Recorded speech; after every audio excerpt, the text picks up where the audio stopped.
हम एक कोबर के गीत सुनावा जाय छी। पसंद आए तो प्लीज लाइक शेयर और सब्सक्राइब करबे। गंगा जी बही गेलै बहलै जमुन माहे, सखी सुंदर कोबर बीचे बहई सरयुग धार है। सखी सुंदर कोबर बीचे बहई सरयुग धार है।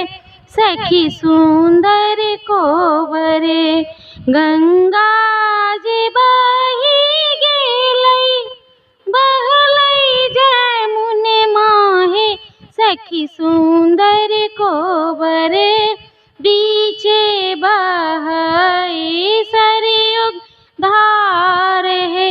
सखी सुंदर कोबर ताही पसी अपना सासू पलंगा छावल है। सखी सुंदर कोबर ताही पसी अपना सासू पलंगा छावल है।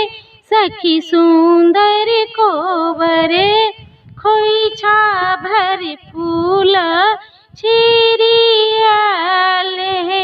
सखी सुंदर कोबर खोइछा भर फूल छिरियाल है। सखी सुंदर कोबर ताही पसी सुतलनी रामचंद्र दूल्हा है। सखी सुंदर कोबर ताही पसी सुतलनी रामचंद्र दूल्हा है। सखी सुंदर कोबर सिया सुहबे सूतु संग साथ है। सखी सुंदर कोबर सिया सुहबे सूतु संग साथ है।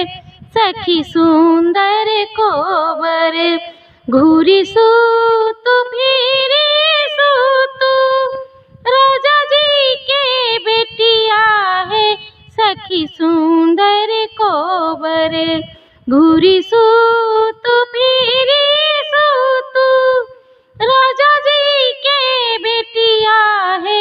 सखी सुंदर कोबर आहू देह गरमी अपार है।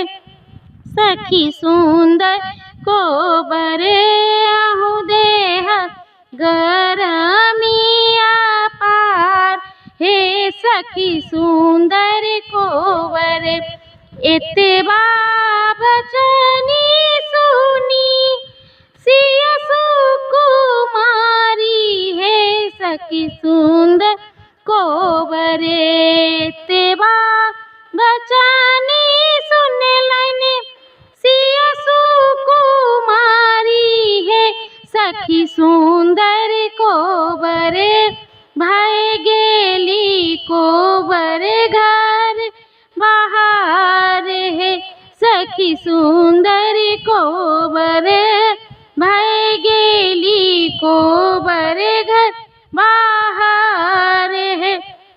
सखी सुंदर कोबर जूनी कानू जूनी खीजू सिया सुकुमारी है।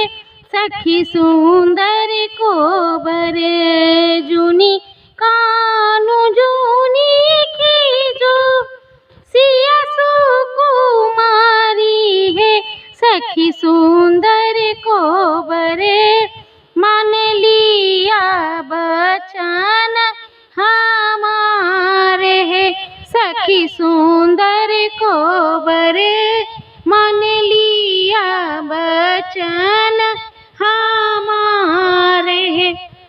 सखी सुंदर कोबर जुग जुग जीवा तू रामचंद्र दूल्हा है। सखी सुंदर कोबर जुग जुग जीवा तू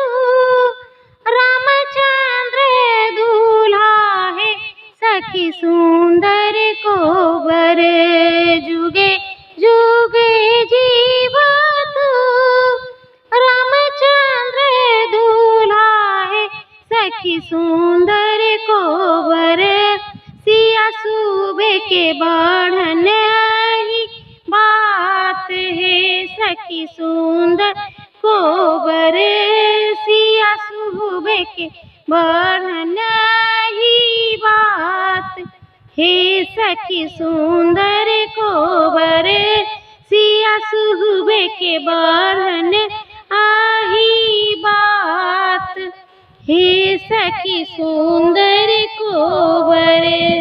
धन्यवाद।